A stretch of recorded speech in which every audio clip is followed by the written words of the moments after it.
There are words that have been invented for the sake of dictionary compilers and lovers of Scrabble. There are words which are intended only to confuse us.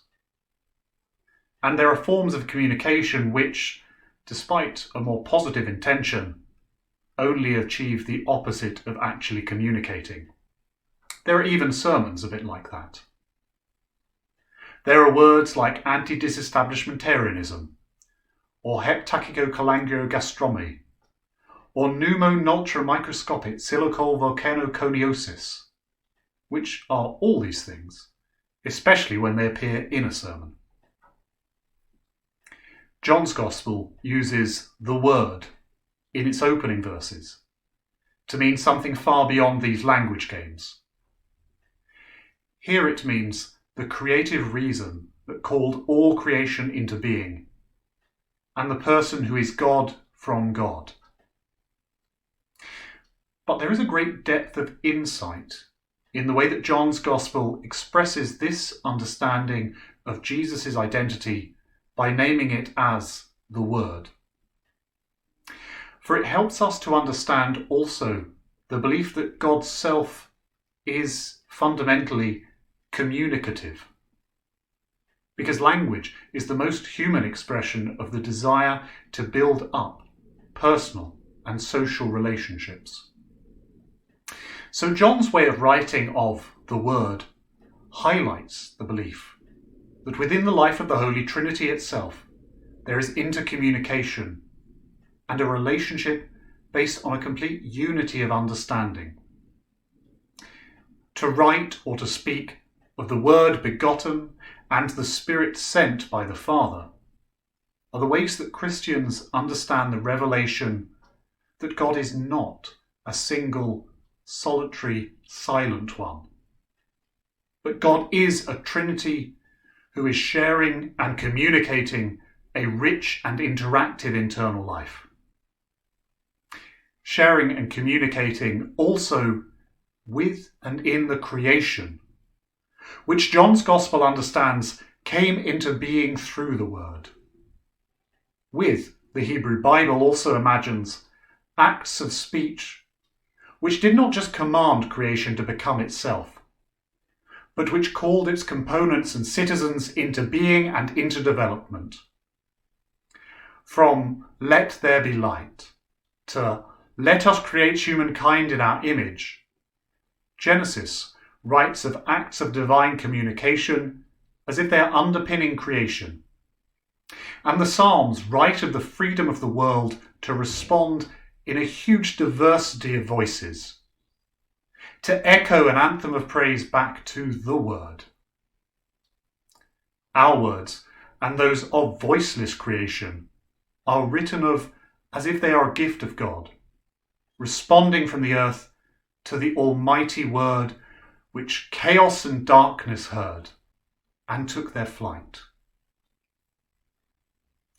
John's Gospel also holds the Word as a symbol of full and clear expression, of the opposite of language games and the kind of rhetoric that deforms truth for political or persuasive advantage. That's the kind of approach to words which Augustine of Hippo described as elevating one's reputation in proportion to one's success in deceiving people. Because John's Gospel comes from a mature meditation on the knowledge of all the things that Jesus did, which if every one of them were written down, I suppose that the world itself could not contain the books that would be written, it names Jesus as the Word, meaning the communication, truly and plainly, of all that the invisible God is. The Word is the communicator of the full brightness of divine glory, the glory as of a Father's only Son, full of grace and truth. This is a way of writing of the Incarnation, of the Word becoming flesh, that sees it as a true, clear expression of God's self, a communication to us of what lies in the heart of the Holy Trinity, undistorted by form or composition, but proceeding to be heard or read as it was still in the beginning. Reflecting on the depth of meaning that can be associated with the word as a communicative, creative, and clear understanding of God's own nature causes me to also think about the nature of our communication with one another, particularly at the moment. In one sense, the pandemic has strained or severed the quality of human social interactions by limiting our closeness, by stopping our ability to meet. It has changed and challenged the internal relationships of our community. And it has increased many people's emotional strain. And particularly, that has been the case during this current third lockdown. Charity, as much as clarity in communication, becomes so important when we seek to speak with each other, yet we cannot see the non-verbal clues that enrich each other's spoken communication normally, let alone enter into the complexity of each other's context and experience of this disease.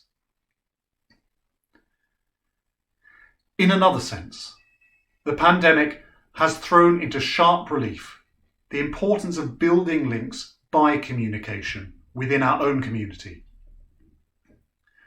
It is a joy to hear how many members of the congregation at St Mary's are on the phone to each other, or to see the increasing numbers logging onto Zoom every Sunday at 11 to catch up with each other, or to hear when people are responding to services and learning events they have valued, or especially to the Christingle service on the church's social media accounts.